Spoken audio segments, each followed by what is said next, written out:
It's my last Duchess painted on the wall, looking as if she were alive, I call. That piece a wonder now, froth puffed off hands, work busily a day, and there she stands. Will please you sit and look at her?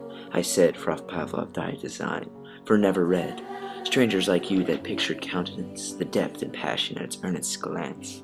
But to myself they turn, since none puts by the curtain I have drawn for you but I. I seemed as they would ask me if they durst, how such a glance came there, so not the first.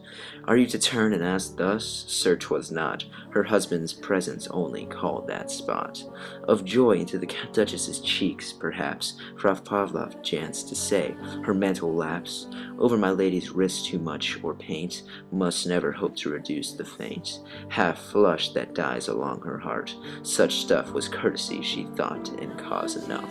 For calling up that spot of joy she had, a heart, how shall I say, too soon made glad. Too easily impressed, she liked whatever. She looked on, and her looks went everywhere.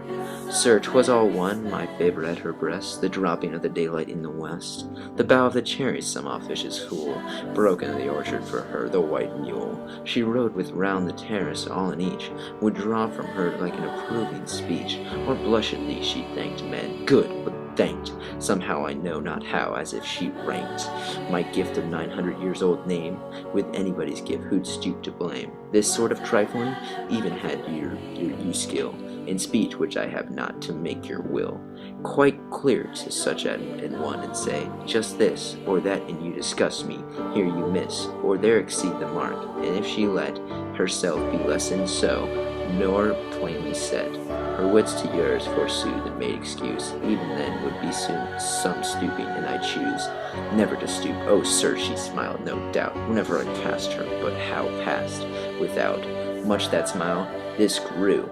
I gave commands, then all smiles stopped together. There she stands, as if alive. Will please you rise?